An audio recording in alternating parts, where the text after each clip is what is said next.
Hi, everyone, and welcome back to It's a Cold World. I hope you and your loved ones all enjoyed the festive season. Big Merry Christmas. Happy New Year. You've set your intentions for 2026 and let's go. But I can't wait to be back with all of you. And boy, has there been a lot going on. So we're now to the back end of the WNBL season, and the top three teams in Bendigo Spirit, Townsville Fire, and Perth Lynx, they're definitely ahead of the pack. They just performed and played at Hoops Fest in Perth, where the WNBL, the NBL came together, all about the basketball culture, the music, the fashion, of course, the basketball games. Super amazing experience. And then in fourth place right now is the Southside Flyers, but them and Canberra are both on the same amount of wins, and those two teams are definitely fighting it out for fourth spot. So I cannot wait to see what unfolds, who gets that fourth spot, and out of Townsville, Bendigo, and Perth, who is getting this home advantage? Because when you have Townsville and Perth, you know you're traveling a lot. So I cannot wait to see all that unfold. And then, of course, we have to mention last night when the Bendigo Spirit beat the Southside Melbourne Flyers. Izzy Ball Ace, the 21-year-old, she scored 42 points. 42 piece, absolutely insane. I'm pretty sure Penny Taylor and Belinda Snell are the only WNBL players who have scored over 50 points. And for Ball Ace to do this at 21 is absolutely insane. But most importantly, they got the win. So Townsville's first, Bendigo second, and then Perth is third. So guys, grab your popcorn because it is getting juicy now. But someone who I now would love to introduce she's a superstar of Australian basketball and the point guard superstar for the Perth Lynx. She's a 3x3 Kangaroo and Australian Opal. I'd like to welcome Ali Wilson. Thanks so much for taking the time, Ali, to speak with me. How are you feeling right now after just the craziest couple of weeks, especially after Hoops Fest and being in Perth and just enjoying all of that? Yeah, been a big couple of weeks for us, that's for sure. And yeah, having the opportunity to host Hoops Fest here in Perth was, amazing. And to see all the men's and women's team playing here together in the arena of RAC, which is incredible, was absolutely an amazing experience. So yeah, we've had a good couple of weeks. Yeah, and it was so great to see all the fans there, you guys playing out, you're getting, top-notch crowds. But I want to go back to the start of the season where I guess it all began. And can you talk everyone a bit through, if they don't know, you were coming back from a knee injury, you had surgery, you were feeling good, and then also next minute you break your nose, you're wearing a mask, you're in your superhero era. Can you explain what it is like just going through all of that to start a season? Yeah, for sure. I feel like I got injured at Asia Cup playing for the Opals. I had some cartilage break off in my knee and then was floating around in there and catching on things. So then when I got back, I had to have surgery just to clean that up and nothing serious, but just to clean out and get that cleaned up. And yeah, I haven't been injured in my career for probably before that, maybe like 4 or 5 years had I had a serious injury. So I'd sort of forgotten, I guess, the steps that you have to take, coming back from surgery, rehabbing, not being able to do the things you want to do. So it was a very frustrating period for me. I'm unfortunately missed all of preseason and the first 2 games of season. I think I was out for about 13 weeks total, post knee surgery. So that certainly wasn't an ideal start to the season for me. And it took me a little bit to, get back to feeling myself. And then I think it might have been maybe my second or third game back from knee injury that, I got my nose broken, in that Townsville game. So then that was another, thing to deal with as well. Having to wear a mask for, I think it was 8 weeks it ended up being, wearing a mask. And I've never done that before. And there were certainly some challenges that came with that. You yourself would know, Beck. I know that you wrote embarrassing. Yeah, point two. So giving horror feel. The first mask that I wore was embarrassing. That generic like clear plastic mask was embarrassing. Yeah, that was bad. It wasn't as bad when I got my custom fit black one. I think that was a little bit more aesthetically pleasing and I could see a little bit better in it as well. So yeah, but there was some still challenges with that. You know, I didn't have full peripheral vision. I think that's a big part of my game is you know, I'm a Yeah. playmaking guard, so not being able to see fully in my peripheral sort of took away some of those advantages as well. So I am just glad to be out the other side of that now. No, well, you were so impressive to watch. You didn't even look like you missed a beat your first game back. I could tell you were in Geelong and you were just itching to get on the court. You're like, Ryan, who cares what the physio says? I'm good. I'm good. We've all been there, but no, you looked so good. And I've had the cartilage as well. So I know exactly what it feels to come back. I feel like you end up being the most patient person because you forget, like you said, the process and the steps. And then I want you to explain a little bit more. I don't think people understand with the mask, especially like you said, your playmaking, your assists is like chef's kiss to your teammates. You're dribbling down the court and they're like, yo, why do you pass me the ball? And I'm like, because I can't see you. Like you're dribbling like this. How long, I guess, did it take to get used to not being able to see your peripheral and how can I get around that? Yeah, that was the biggest problem for me. I couldn't see my peripherals offensively, so yeah, I couldn't see my teammates as well as I normally would be able to. Also defensively, you know, when you're on split line and you sort of got to keep an eye on your player in the corner and what's going on with the ball, I couldn't see either. So I think Ryan gave me a bit of a pass with some back doors that maybe I missed. And then yeah, also I feel like my vision down as well was completely impaired. So I felt like my ball handling wasn't as great as it probably normally is as well. So that was also really difficult too. No, I think your ball handling got better. I swear to God. It's like, you know, when you practice in under 12s and they Yeah. black out that bit and you're just losing the ball here and there. No, but Yeah. you were amazing. And I just love how you play. Like you said, you're a playmaking point guard who you find your teammates, you're a 3-level scorer, triples, mid range, floater game, get into the rack. Then you can defend as well. And as a point guard, you're tall, you're long. But then we all know you can score at any given time. But what I love is you put your team first and then you're like, hey, if it's my turn to score 30 points tonight, I got you, girls. It's all good. But what are you just really loving about your game right now and playing with your team? Yeah, I think as you said, obviously I play the point guard, so I pick and choose my moments of, you know, when I want to be aggressive and score and when I feel like we need to get plays and get other people into the game and things like that. So there's a lot of thinking that goes on behind the scenes in that point guard position, but you know, I'm just loving being at Perth and playing in the system here under Ryan Petrick. I feel like I've just flourished since I've moved here, and it's a system that suited me down to the ground as a player. You know, I don't need to think too much. I just go out there and make the play that I see, and I think that's where I play my best basketball. I couldn't agree more. And you're thriving there. And how does it feel for you personally as well, going through that rocky start, coming back from injury? And now you're like, hey, I'm finding form at the perfect time. Like, I don't need to be good back in November. You're still playing great, but everyone as a team, even you're like, we need to be good. Like, end of Jan, start of Feb, when it's crunch time. How are you feeling right now that you've found your form and your team as well? Yeah, I feel really good. And I think that was the plan, you know, with surgery. And I had that chat with Ryan when I got back saying that I think if I was going to get the surgery now was sort of the time. Because if I missed the preseason and the first few games of the season and then it took me a little bit to get back to playing my best basketball, then, you know, we'd rather it then rather than, you know, maybe something happen and have to have the surgery later in the season and miss finals. So it was sort of married up so that I would be coming into form on the back end of the season. So I'm just glad that it's sort of worked out the way that we talked about. And yeah, I think I said after I played maybe one of my better games against Townsville up in Townsville, I think I said to Ryan after the game, thanks for bearing with me. Like, I promise I'm okay at basketball. I will get back to playing, you know, good basketball. So yeah, I'm glad that, you know, my coaching staff and my teammates, yeah, bared with me a little bit there while I got back to being me. Oh, and the last game against Townsville and Hoop Fest, I love with how much passion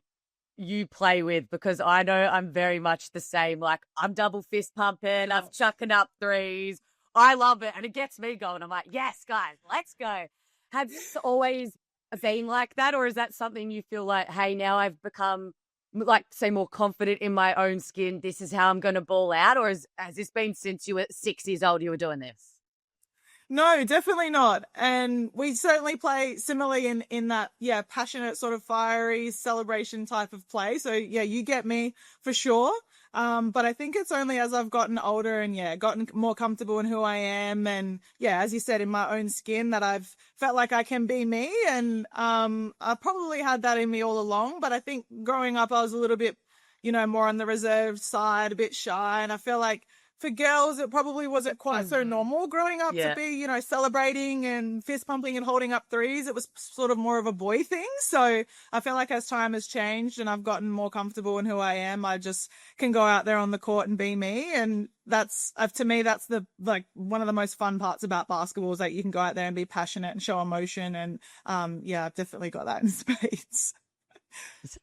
No, and amen. I love it. And like you said, the game has evolved where it is, I guess, appropriate for us to do that. But I think it's so good for the next generation coming through saying, I can do this. So I love that you're showing it on the big screen. It's so good. And then I want to talk a little bit about a couple of your teammates. So one is while you were out, Chibatoni, Alex, Mama Bear, she has stepped up. How great is it to see her? Because she's been in the league for a long time. And now, man, she's just added another weapon to your team when, like, I was bringing stuff out left, right, and center already with all the weapons that you had. Absolutely. I think that, Chiba's always sort of been this player. And I think that just opportunity for hers came up earlier in the season and she got to get that confidence about her own game and play some more minutes and start. And I think that goes a long way for players that didn't generally have that opportunity. We're the same age and we grew up playing with and against each other. So I've known Chipper for a very long time. And certainly knew that she was capable of this. I just think that, the opportunity that arose at the start of the season with myself and Steph Gorman being out, it sort of, fell on Chipper's shoulder to carry the load there a little bit. And she's not one to shy away from the moment. So she definitely took that on and she's in career best form. And she's a mum and I don't know how she does it, but she's been incredible for us. And we're going to need her as we make a run into finals. And then the other one, obviously, we have to speak about is Hanshu, 6'11". She's obviously just brought so much more attention to Perth as well as the WNBL as a whole, and obviously so much height. I love you two in a pick and roll because I'm like, honestly, who you going to guard? Like, because Willie will figure it out. XYZ doesn't matter. Throwing it up to Han or she can pop, you attack. Have you enjoyed playing with someone of this size and this caliber this season?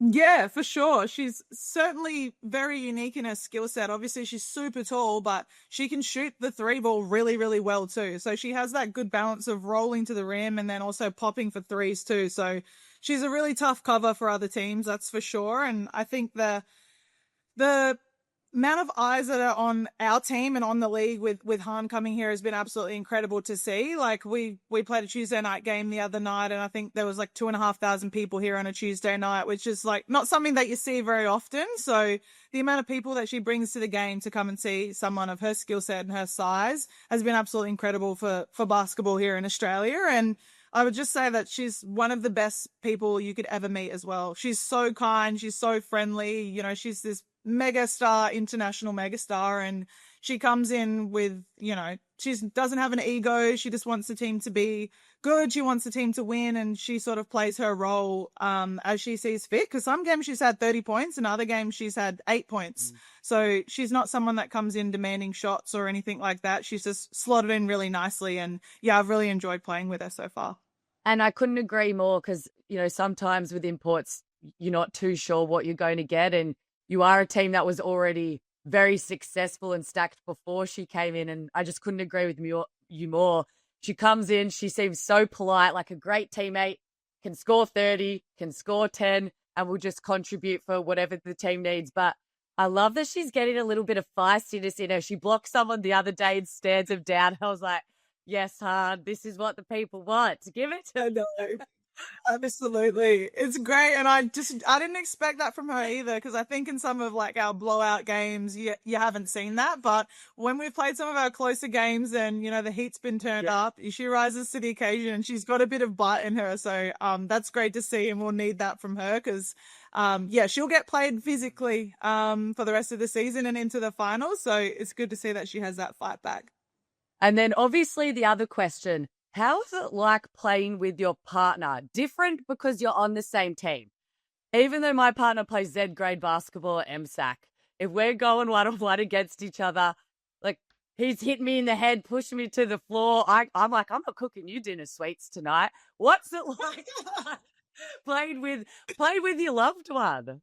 Yeah, I think honestly it was worse when we played against each other, as you just sort of mentioned. I think it's more competitive, more fiery, more feisty when she's your opponent rather than on your team. So it's definitely been better on the same team as her. And yeah, she's obviously really fun to play with. She's a really good shooter, so she spaces the floor for me as well. And I think that, yeah, we definitely play better together rather than we do against each other because it probably got a bit too feisty. No, I love to see it, and it is so special because not many people can say you've either like played with your best friend or your partner, and the fact you get to do it, and it's part of these basketball memories you cherish forever. It's really special. Yeah, absolutely. We're very lucky. And then obviously finals is coming up. How's Ali Wilson feeling? How are the Perth Lynx feeling? Give us a bit of tea. What's going on?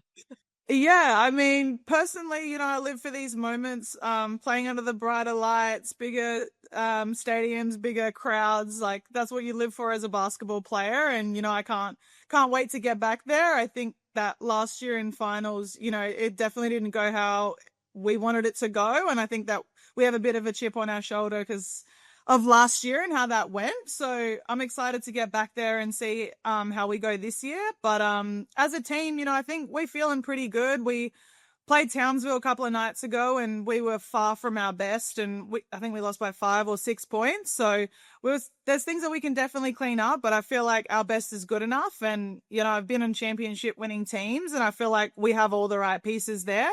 If we can make it work and clean some things up, I think that our best is good enough. And if we play our best against, the Townsvilles and the Bendigos of the league, then, yeah, anything Yeah. can happen. And that's why everyone must grab their popcorn and tune in because this final series is going to be really exciting. And the Perth Lynx, you guys play such a exciting brand of basketball, which is really refreshing to see in the WNBL. And I think one thing I want to ask is, what are you loving the most about Perth as a club, as a team, just in general? Yeah, I think that, from a lifestyle perspective, I love being here in Perth. It's super nice weather. We live by the beach, so we're super lucky. We just go down to the beach. It's some of the nicest beaches I've ever seen in my life. And then in terms of the club, I just think that Ryan and the way that he runs the team is a big pulling point to come here to Perth. You play freely, you don't have to second guess yourself. And I think that's why you've seen so many people that have came here to the Lynx play their best basketball. They just play freely and, there's no sort of second guessing your talent. And then the club, we've had some changes and we've had a new GM come in this year and everything. So he's been really great in his first year here, and we're owned by SEN as well, which I played for Bendigo too. So they're a great ownership group and they know what they're doing in terms of ownership. So overall, yeah, it's been really great here. And then we love to hear that. And when you're comfortable in a situation and you have that support, you always are getting the best out of yourself. But you also grew up in SA and you and your partner, Amy, just bought a house. That is so exciting. Is Perth officially your new home away from home? Yeah, very exciting, very grown up adult things.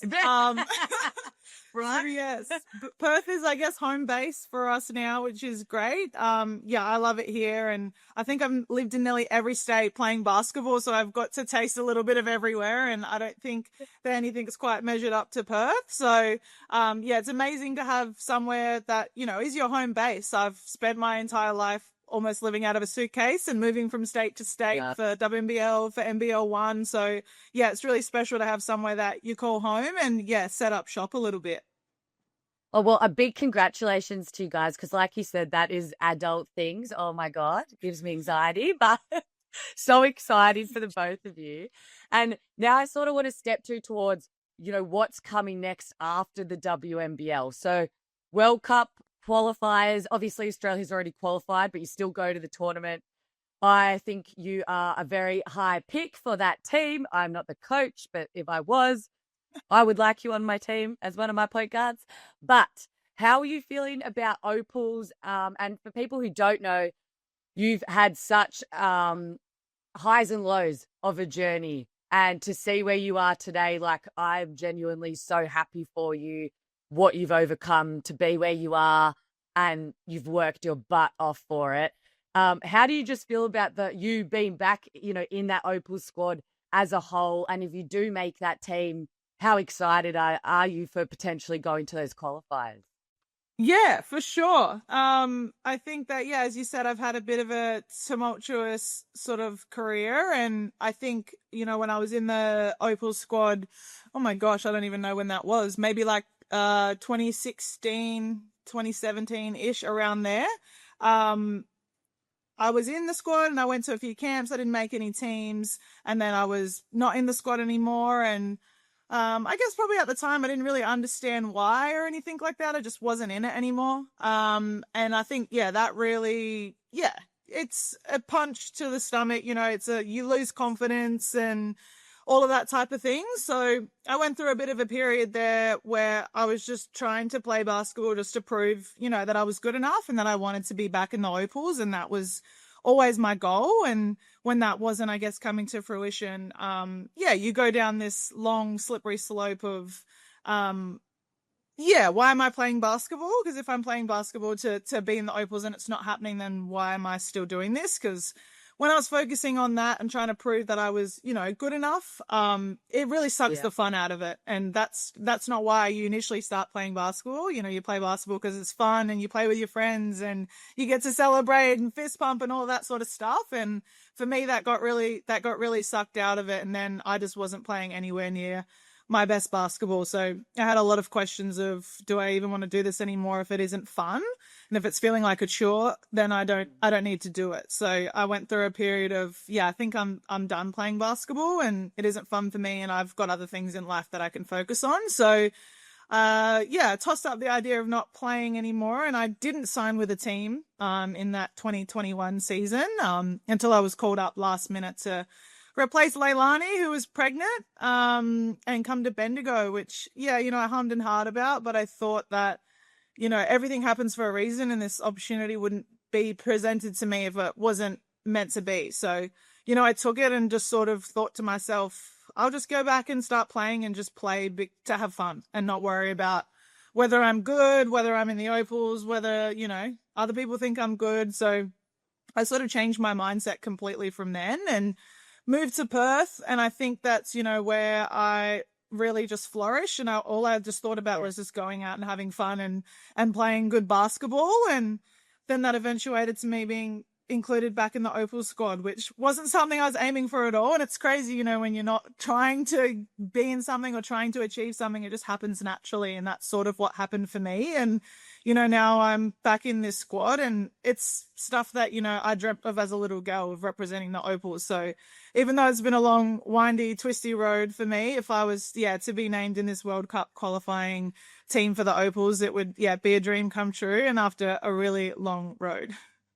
Well, I just want to say thank you so much for opening up and sharing that story because I think it's really important for fans to know the human side of the athletes, just not what's on a, score sheet and a box stat.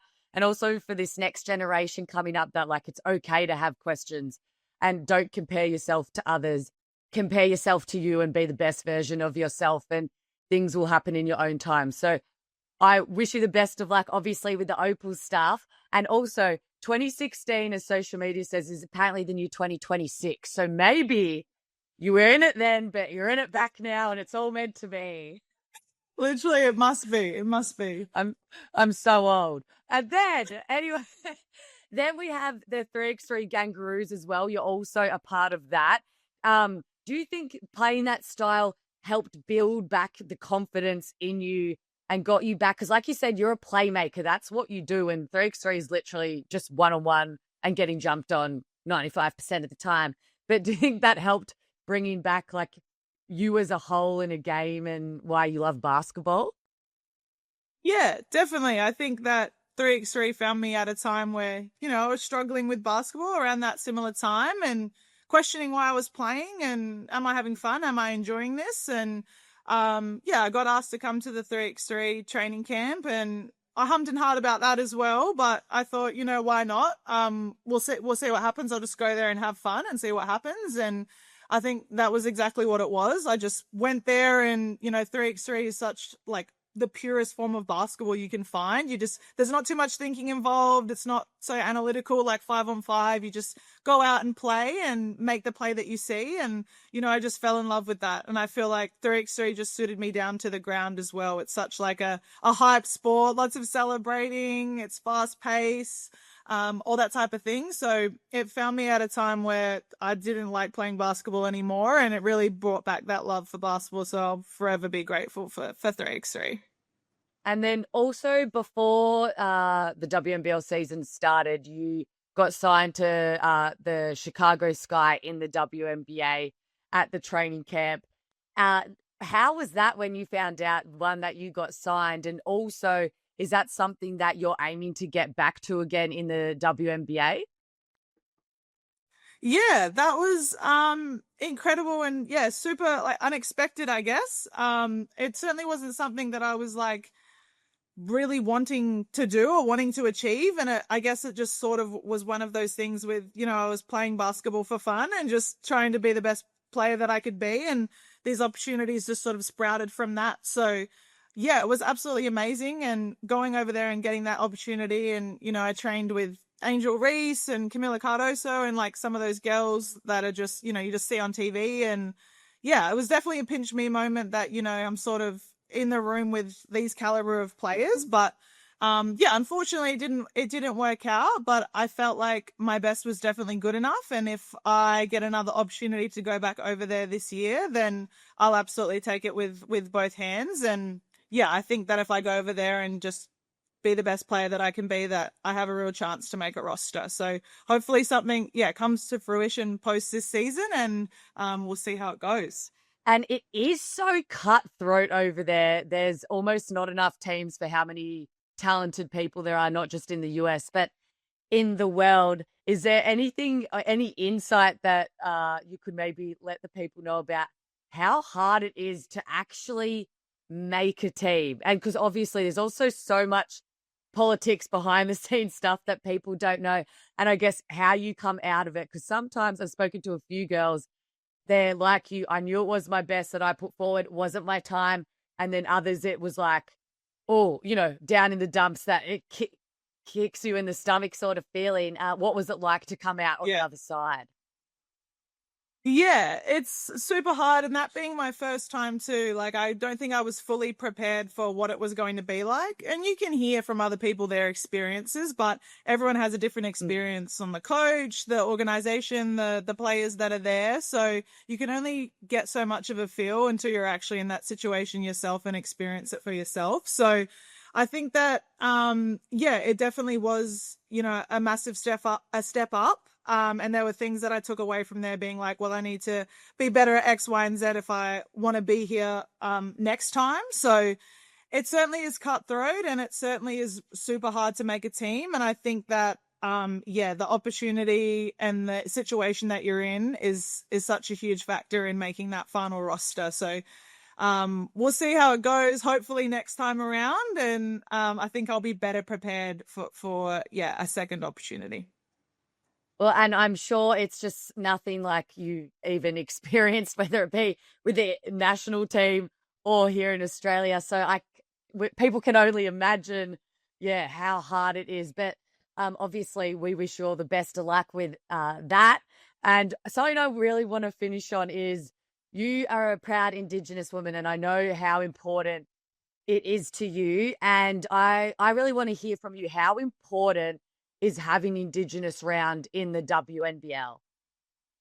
Yeah, that's something that I'm really passionate about. When I was growing up, I think, Rahani Cox was really the only Indigenous female basketballer that I've seen. So, I'm a firm believer in you can't be what you can't see. And I think this year as well, I think there's probably about 7 or so Indigenous athletes playing in the WNBL, which is super important for representation. And, I want to pride myself on being a role model for young Indigenous boys and girls to see that, she's playing in the WNBL professionally, she's gone to the Olympics, all of that stuff. If she can do it, then I can do that too. So that's something that, I'm really passionate about. And having a showcase around like First Nations around is super, super important. We did a really good job here as an organization, the Lynx, with a lot of activation things at the start of the game, just to engage the crowd, the Indigenous and the non-Indigenous people that attend. They get to know a little bit more about the culture, the artwork and everything like that. And it's just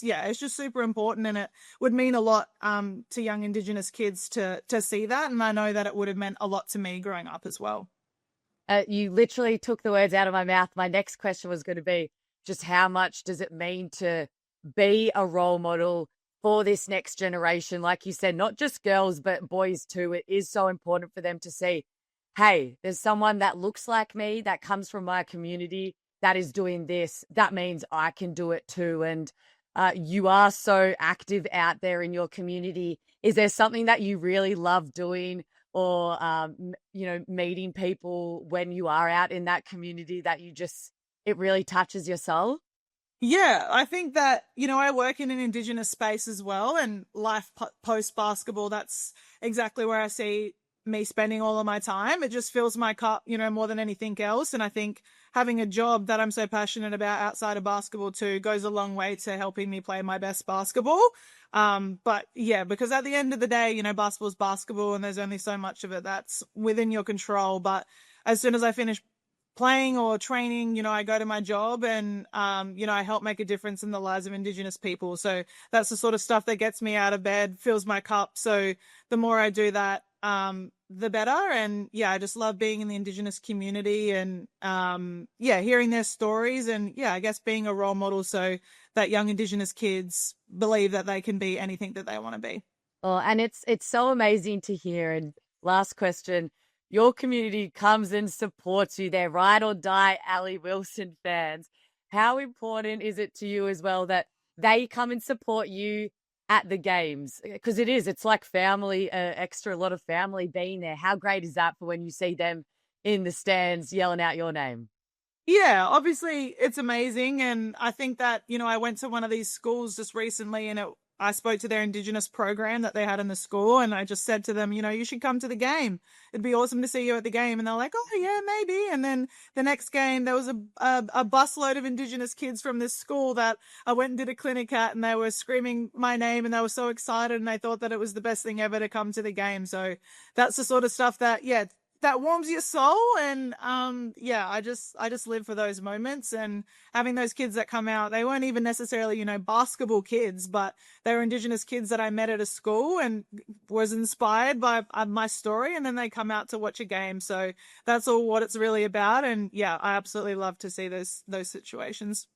Oh, Ali, well, I just want to say thank you so much for giving me your time today, chatting everything to do basketball on court, off court. Really appreciate your time, and I wish you the best of luck with finals with the Perth Lynx. How exciting coming up, as well as obviously your Opals, 3x3 Kangaroos, and hopefully some WNBA action. So thank you so much. Thank you so much, Beck. Thanks for having me on. It was great to have a chat to you. Well, everyone, make sure you tune in next week because things are getting spicy out here in the WNBL. This is a cold world. See you guys.